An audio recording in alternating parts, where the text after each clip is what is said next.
everybody, welcome to the Wands and Daggers show. I'm David, this is my good friend Joe. So today what we're talking about is how to run a game of D&D where there is a low stakes problem as opposed to a high stakes problem.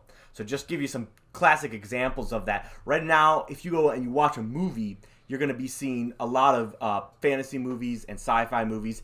You know, the world's ending or the universe is ending a lot of the times. You know, the threat is the big epic quest, and that's a lot of fun.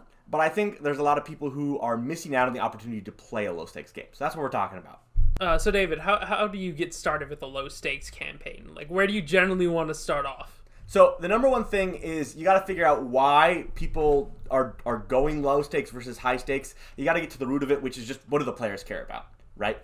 If you're going to be running a low stakes game, you got to have the players care about something that they normally wouldn't care about. I think a lot of this comes down to the fact that DMs are trying to be like, well, I want my players to care about whether or not the big bad evil guy completes his plan, right? I want them to care. I want them to hate the bad guy. And so like a lot of times they kind of have this feeling of like, if he's threatening the whole world, the players have to care about the whole world because you're noticing that your players aren't caring about some random NPC they met. They don't care about some random village. None of that really matters to them.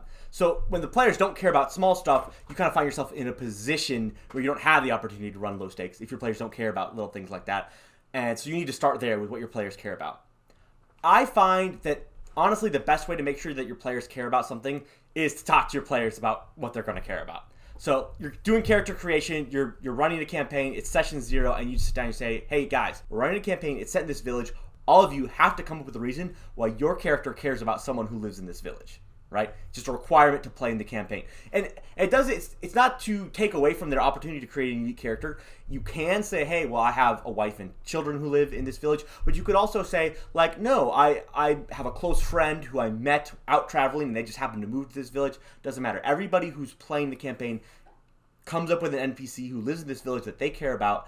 And then now, because you planned that as part of the campaign, you're already good to go. You don't have to fight your players on it. Because I think that's what a lot of times we're doing, is we're trying to get our players to do something, but we're not telling our players what we want. And so they have no idea that we want them to do this one thing. And if we would just tell them, they're more than happy to run the adventure that we came here to run. Absolutely. And that also kind of gets rid of the tension of why the party's banding together.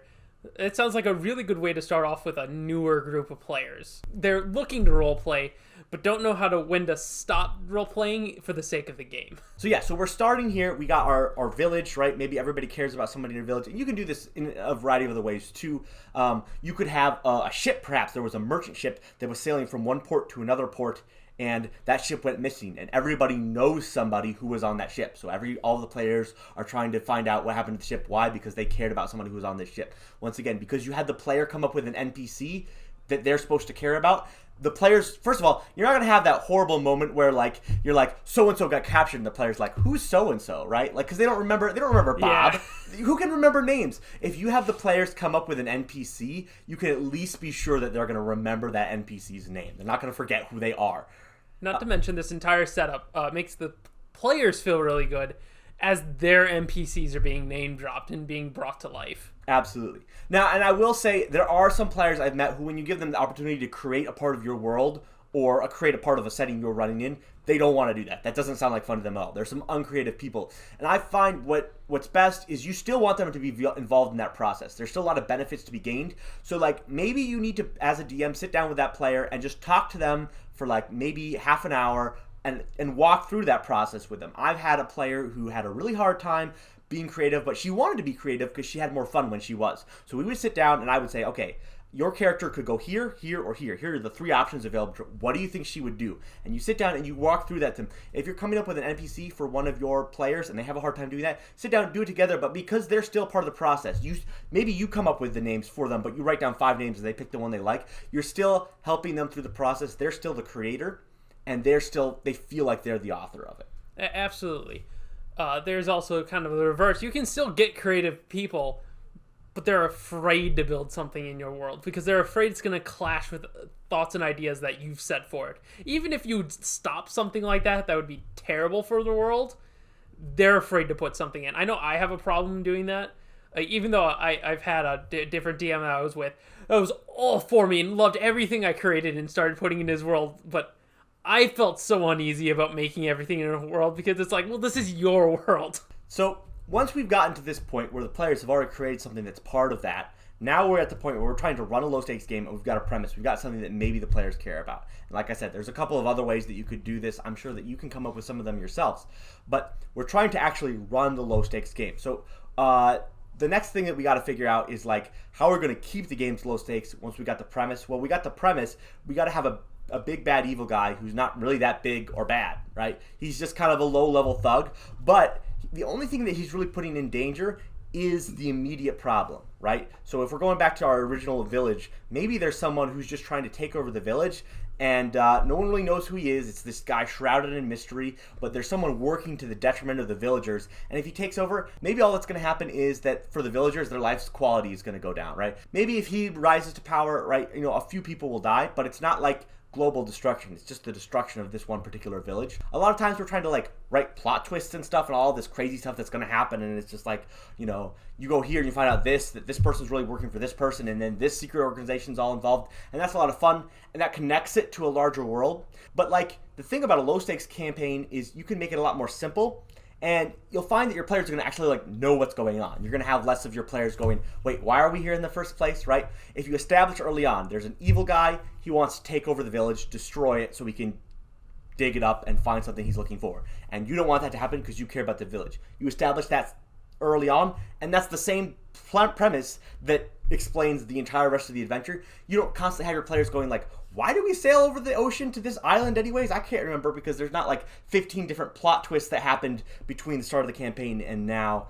I think especially if you start your players off at a low level, if you're doing a campaign that goes from level 1 to level 4, it kind of just grounds the game so that when you do get to level 5 and maybe you start your next adventure and then you go to a much higher tier conflict, it seems like a really big deal when contrasted with that low stakes game. What's also nice about that is that you've now established that this party has now spent so much time in this town. You gotta imagine they're probably friends with the barkeeper, especially if you chose. I highly recommend barkeepers and shopkeepers.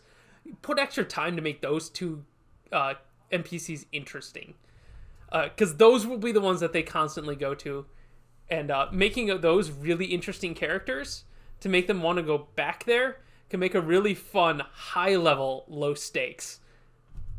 This means nothing to most people. Bartender is kidnapped. Well, hold on, that's your bartender. The world doesn't care about him. You might have more important plans, but Bob the bartender, he means something to you. Can't let Bob the bartender die. It's too much. Yeah, I agree with that. I think whatever your setting is for your low stakes adventure, you've got to have some NPCs who are recurring characters who the players have to deal with all of the time, because they'll get to know them and they'll get to have this understanding of what life like is in the village. And maybe they won't even like some of them. I mean, you could have an NPC in the village that they don't like, and they're like, well, if the whole village was this guy, I wouldn't bother saving it. But it gives it some character. I think that just only having NPCs that are likable is takes away from the full experience, where you could have some NPCs that are kind of annoying, and then the players don't like them, but it adds some character to the village, and they start to really feel like they know that place. Finally, I think the best reason to run a low stakes game is you avoid the classic problem of, why doesn't the person who's more powerful than us come solve this problem instead of us? If you are at level 3 trying to solve a problem that could end the world, in the back of your mind, your players might always be going, well, why doesn't the king just get his really powerful 10th level knights to go deal with this problem? Why are we dealing with this problem? And then the players might go and ask more powerful people to help them, and then you'll have a hard time coming up with a reason why those powerful people aren't helping them. And either way, the players just feel less important. But because the players are the only people who care about this village, and nobody else cares about this village. Everybody else in the world's like, if this village is burned down, we don't care. So since the players are the only people who care, they feel more important because they know that it's them or no one. It's also really nice to focus on something like this if you want to do a long, like several year campaign. A start at level 1 and become level 20 type of journey. Because if you focus, it's better to break it up into those segments, because if you focus on the overarching storyline, the real big bad evil guy you want to be putting in it, that you want to sprinkle in facts about him the entire time, you might start getting too lost in that idea and bring in too much power and be like, well, hold on, how on earth did this person take over half the continent, and we're level 4s going to fight him. All right, well, that's been the Wands and Daggers show for today. I've been David. This has been Joe. Thanks for watching, and we'll see you